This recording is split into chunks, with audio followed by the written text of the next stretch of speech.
Next, we turn our eyes towards the Robert Frost Contemporary American Award, an award presented by the Plymouth State University Alumni Association, honoring someone whose efforts have impacted those north of Boston, a nod to the poet's book of poetry, so titled. To help us with that award tonight is a past recipient of the Robert Frost Contemporary American Award. I'd like to ask you to welcome back up to the podium the Honorable Governor Lynch.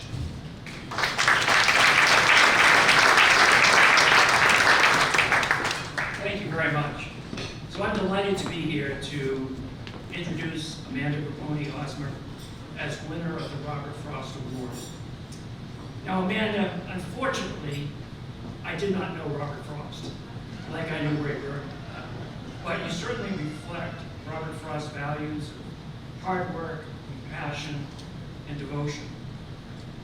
So Amanda, I'm not only here as a friend and as an admirer of yours, which I am, but more importantly, I'm here as a customer.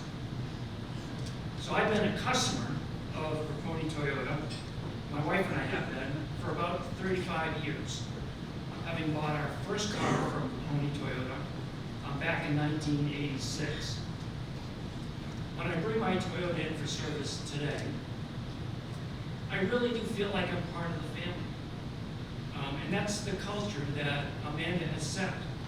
She makes everybody, not just me, but everybody, her employees and her customers, feel like part of her family. And that's very, very powerful and very, very special. So we can all read about Amanda's bio, so I don't need to go through her impressive and accomplished background. I don't need to review the many boards on which she served, including PSU President's Council. But I would like to have you all get to know Amanda a little bit as a person. And this comes from talking to people who know you well, your employees, which I've spent time talking with them about you. When Amanda started with the company at a relatively young age, she worked in every single department, which I find, as a business person, incredibly impressive. She worked in parts, sales, accounting, and as a mechanic, working on automobiles. She did the hard stuff. And when she finished working on automobiles, she came out totally greasy and beat up and earned the respect of all her colleagues. And as I said, I wish more people, more businesses actually did that. What a great example and a great way to learn the business. And Amanda talks a lot about the importance of lean manufacturing to her business. And I think part of that comes from the fact that she actually did the work that allowed her to gain the insight into improvements that could be made in working on automobiles. Because she was uncomfortable with the traditional sales model, which pitted customers and salespeople uncomfortably against each other, as you know, you go in and buy a car and you get nervous and anxious about how you're going to bargain for the best price, and the salespeople get nervous and anxious. She decided to do away with that bargain and just set a fair price for both the business, the salespeople, and for the customer. What a revolutionary idea in an industry that didn't normally work that way. It was quite remarkable, having a sensitivity for not only employees, but also for the customers. Really tremendous. At the business rollouts held each February, and this, Amanda, is what your employees remember, where about 300 employees got together and they discussed the plans for the upcoming year. Amanda participated in a newly formed band, employee band, playing the guitar and the banjo, not as an owner, but as just herself. In fact, Amanda, I was going to bring a guitar with me tonight, but I left it at home, unfortunately. Her employees tell me she's all about building relationships. Her passions bring out the best in people. She's a great communicator, sending out emails every day to her people. You know what they tell me to a person? They say, you know what, Amanda is legit. She's the real thing. Isn't that amazing that employees say that? What a compliment, saying that she's legit. Amanda also finds time to run half marathons and once ran a 50K trail race. In fact, she has proposed, as part of the leadership development program, requiring every employee to run a half marathon. In fact, she wants to make that part of the interviewing process. Amanda, I'm told, is the only New Hampshire citizen who does not own a clothes dryer. I don't know if that's true or not, Amanda. It is true. She has that deep a belief in the wind power ability to dry clothes, rather than having a clothes dryer. At one of the business rollouts, which I discussed earlier, Amanda came forward, I think it was spontaneously, and sang "Angel from Montgomery" by Bonnie Raitt. And this certainly allows us to welcome our own angel from New Hampshire, Amanda Grappone Osmer, as the winner of the Robert Frost Award.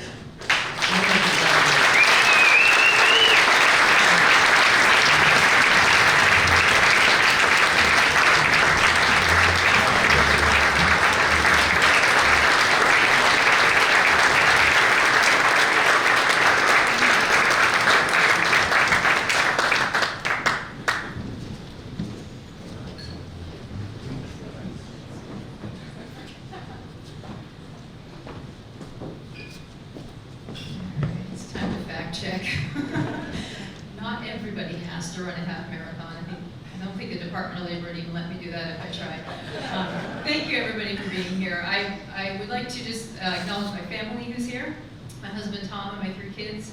And my mom is unfortunately home with sciatica, so anybody from St. A's with a direct line to God, if you could maybe get a couple healing prayers going for her, I'd appreciate it. Wish she could be here tonight. My dad is here. And then some of my work family as well, who are seated just over there. So, yeah, one quick acknowledgement, I suppose, that all the boards that are listed there, just one small change, use the past tense. I don't currently sit on any of those boards, so didn't want to upset anybody who's on those boards and thinks that I'm making it up. I used to, but not anymore. And so I wanted to say thank you so much to Plymouth State University. I'm currently a student here. I'm working on a master's degree in organizational leadership, and I guess I bring new meaning to the term lifelong learner because I will never finish that degree. COVID kind of set me back a little bit, but I have to say this environment up here, what a friendly group of people. I absolutely love Plymouth State. It was a pleasure serving on the President's Council. The 3 years went by so quickly, and it was an easy yes after hearing President Burke's vision for how do you basically revolutionize education so that the young people and the non-traditional students who come through PSU actually leave with really a great sense of purpose, but also more importantly, they're ready for the workplace. You know, they're not saddled with debt and then not able to do something useful because it just wasn't brought to them during their time here. So I'm a big fan of what's happening here. I was so proud to spend 3 years here. And I will close, I have a very quick, I'm not checking my email, although somebody might want to buy a car, so we'll no, I just wanted to read a little something that every morning my dad sends me and about 85 of his closest friends, a little a page from a Leo Tolstoy book. And this morning's was just perfect, it was spot on, and I wanted to kind of just cap it off by saying that during COVID, you know, I think so many differences have arisen to the surface of our existence, and I guess I feel like for the past year plus, I've really been focused on what makes us all the same. What is it about the human experience that really connects us and will allow for us to just come back together and to do and be what we know we are capable of doing and being. So I'll leave you with this thought from Leo Tolstoy. It says, "Your happiness is found in service to your loved ones and your neighbors. You will find this happiness because when you serve others, you become one with the Spirit living in us all." Thank you so much.